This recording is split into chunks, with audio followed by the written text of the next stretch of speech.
Hello friends, आपका स्वागत है। बुक टेलर पर तो शुरू करते हैं।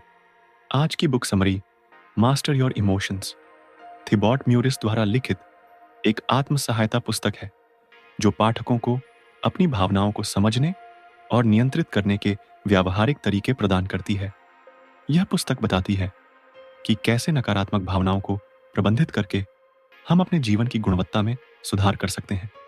मस्तिष्क की नकारात्मकता की ओर प्रवृत्ति। हमारा मस्तिष्क स्वाभाविक रूप से नकारात्मक घटनाओं पर अधिक ध्यान देता है, जो हमारे पूर्वजों के जीवित रहने के लिए आवश्यक था। हालांकि आज के समय में यह प्रवृत्ति हमें अनावश्यक चिंता और तनाव दे सकती है। अहंकार, ईगो की भूमिका। अहंकार हमारी पहचान और आत्म मूल्य से जुड़ा होता है। यह हमें पहचान और प्रशंसा की इच्छा देता है, लेकिन अत्यधिक अहंकार नकारात्मक भावनाओं का कारण बन सकता है।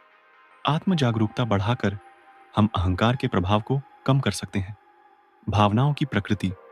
भावनाएं अस्थायी होती हैं और समय के साथ बदलती रहती हैं। उन्हें समझकर और स्वीकार करके हम उन्हें बेहतर तरीके से प्रबंधित कर सकते हैं। शारीरिक स्वास्थ्य का महत्व।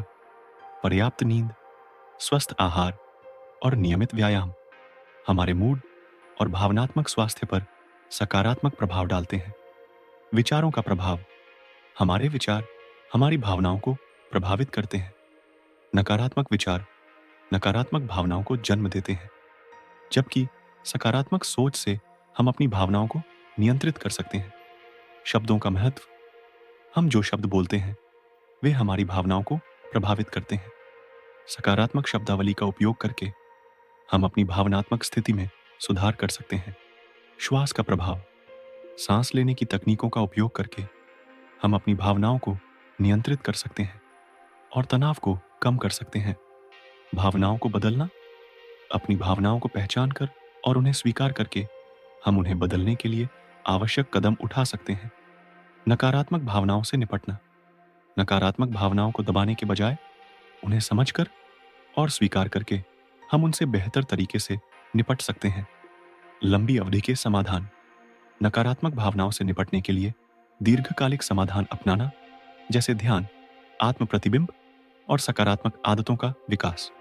यह पुस्तक हमें सिखाती है कि अपनी भावनाओं को समझकर और नियंत्रित करके हम अपने जीवन की गुणवत्ता में सुधार कर सकते हैं और एक संतुलित और सुखी जीवन जी सकते हैं।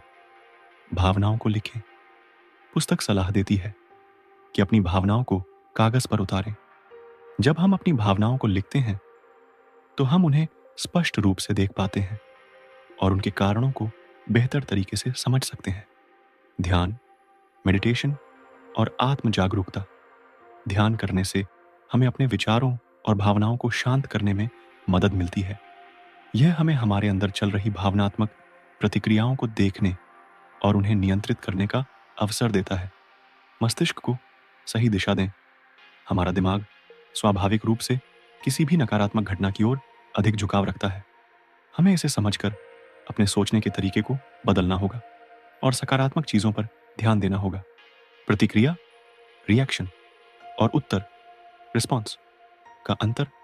अक्सर हम अपनी भावनाओं के प्रभाव में बिना सोचे समझे प्रतिक्रिया देते हैं, लेकिन अगर हम अपनी भावनाओं को समझकर शांत मन से उत्तर दें तो यह हमारे रिश्तों और निर्णयों को बेहतर बना सकता है। अतीत से सीखें, लेकिन उसमें न फंसें। अतीत में की गई गलतियों को सीखने का जरिया बनाएं, लेकिन उसमें फंसे न रहें।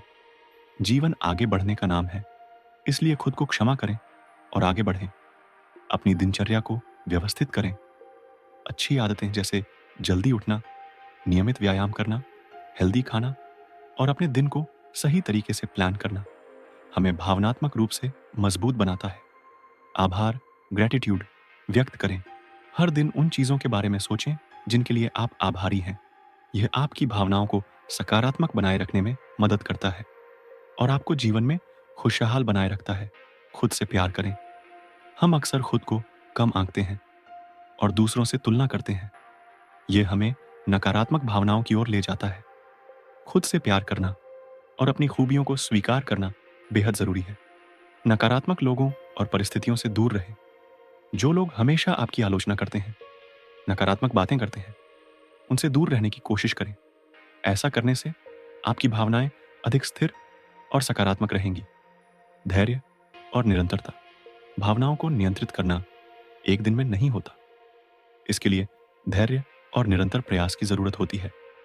नियमित रूप से सकारात्मक आदतें अपनाने से ही हम अपने भावनात्मक स्वास्थ्य में सुधार कर सकते हैं।